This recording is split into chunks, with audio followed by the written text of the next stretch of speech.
نحمده ونصلی علی رسول الکریم۔ حضرات گرامی، سورۃ البقرہ کا رقوع نمبر 4 یہ شروع ہوتا ہے آیت نمبر 30 سے لے کر 39 تک، یعنی 10 آیات کا ایک رقوع ہے، اور اس کے 3 حصے ہیں۔ پہلا حصہ اس کا 4 آیات کا ہے۔ تو سب سے پہلی آیت میں اللہ تبارک و تعالی نے سب سے پہلے انسان کی تخلیق کو بیان کیا ہے، اور دوسرے نمبر پر حق تعالی شانہ نے 3 آیت میں، اس رقوع کی 3 آیات میں اس کی تعلیم کو بیان کیا ہے، اور پھر ایک آیت میں اس کی تعظیم کو بیان کیا ہے، اور پھر 2 آیات میں اس کی تسکین یعنی سکونت، رہائش اور ٹھکانے کو بیان کیا گیا ہے، اور پھر ایک آیت میں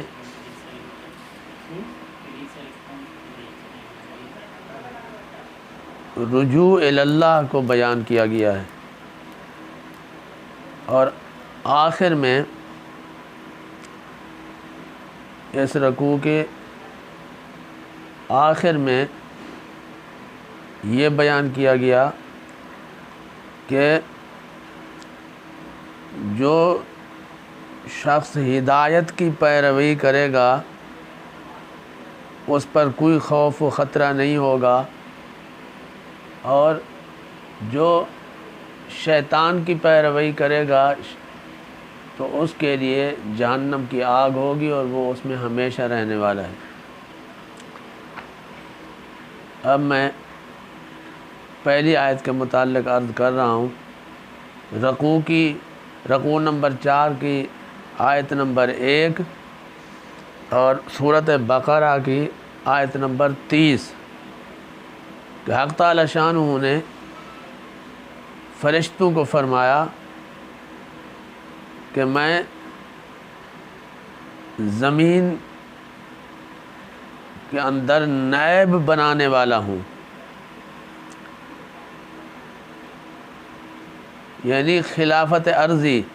تخلیق آدم کو اس انداز میں بیان کیا گیا کہ اس کی مقصد بھی ساتھ بیان ہوا۔ جاعل فی الارض خلیفہ، اس مقام پر خالق نہیں فرمایا بلکہ جاعل، ایسا لفظ استعمال کیا گیا کہ اس کی تخلیق بھی بیان ہو گئی اور اس کا مقصد بھی بیان ہو گیا۔ مقصد تھا زمینی خلافت، کہ زمین کی خلافت دینے والا ہوں۔ اب جب فرشتوں کے سامنے یہ تذکرہ ہوا تو انہوں نے اللہ تبارک و تعالیٰ پہ اعتراض نہیں کیا، لیکن یہ تبصرہ بھی اللہ پاک نہیں چاہتے کہ میں کوئی کام بتاؤں اور کوئی اس پہ اس طرح کا تبصرہ کرے کہ کیا اس شخص کو پیدا کرتا ہے جو زمین میں فساد کرے گا، خون ریزی کرے گا۔ ہم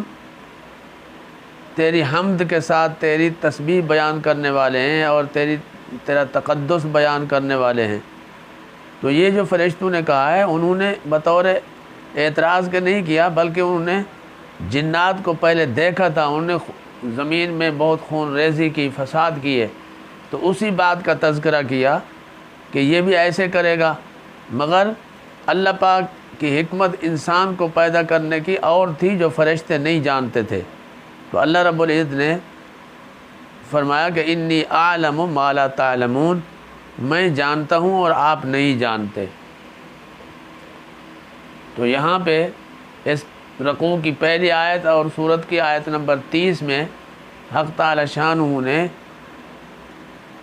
سب سے پہلے قرآن پاک انسان کی ہدایت کے لیے آیا ہے۔ ہمارے تجویز کردہ 5 نمبروں میں سے آخری نمبر کیا تھا؟ آخری نمبر یہ تھا کہ قرآن ان لوگوں کے متعلق کیا کہتا ہے جن کے لیے ہدایت بنا کر بھیجا گیا، یہ 5واں نمبر تھا۔ تو ہے تو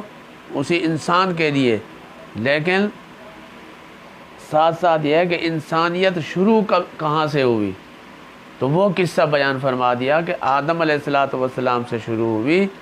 اور آدم علیہ السلام کو اللہ پاک زمینی خلافت دینا چاہتے تھے، تو جو دوسری مخلوق تھی، ملائکہ، فرشتے، ان کے سامنے یہ تذکرہ کیا گیا اور انہوں نے ایک تبصرہ کیا جس کا جواب اللہ پاک نے فرمایا کہ میں جانتا ہوں تم نہیں جانتے ہو۔ تو اب آدم علیہ السلام کو چونکہ زمین کا خلیفہ بنانا تھا، یہ حکمت تھی، تو آدم علیہ السلام کو چیزوں کے نام سکھا دیے، ساری چیزوں کے نام بھی سکھا دیے اللہ رب العزت نے، اور ساتھ ساتھ یہ کہ بعض تفسیر والے کہتے ہیں کہ ان چیزوں کے استعمال کہاں کہاں ہوگا یہ بھی سکھا دیا، کام بھی سکھا دیا، نام بھی سکھا دیا۔ اور چونکہ آدم علیہ السلام کی فطرت کے مطابق تھی یہ بات،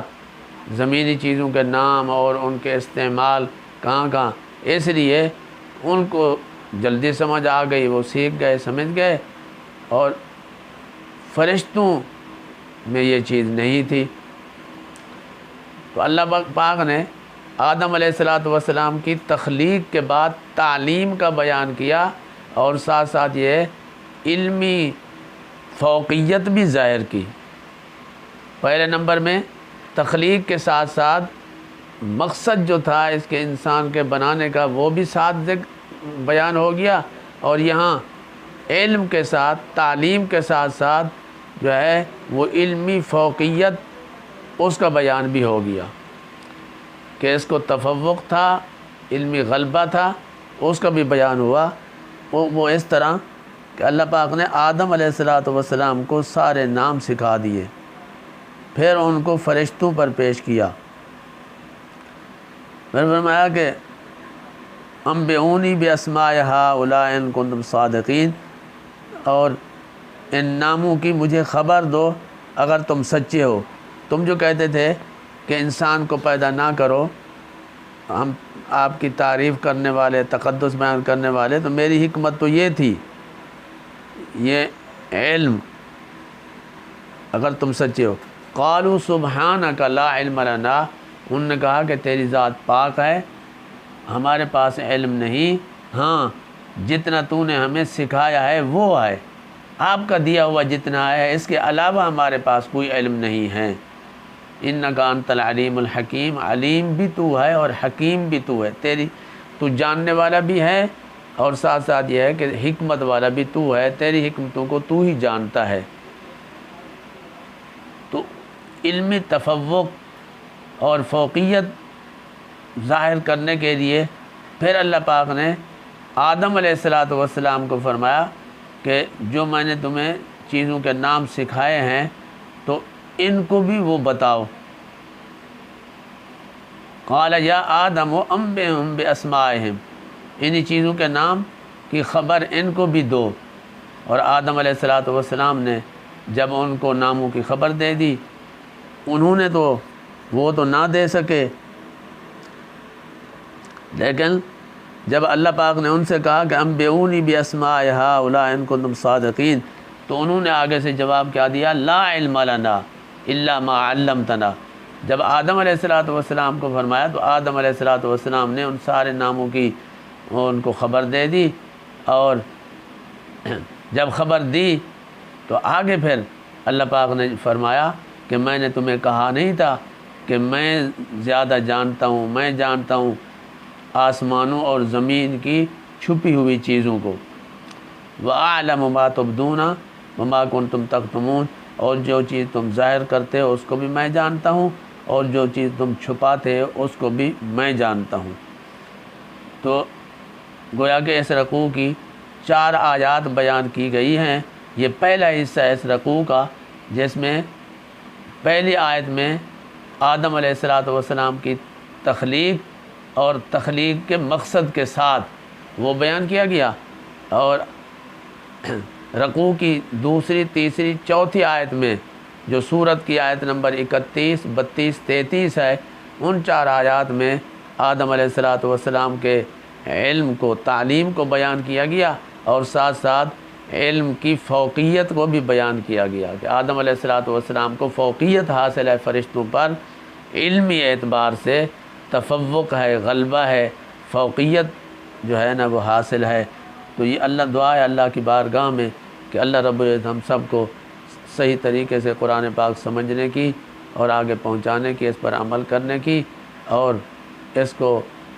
نافذ کرنے کی اللہ پاک توفیق عطا فرمائے۔ وما علینا الا البلاغ المبین۔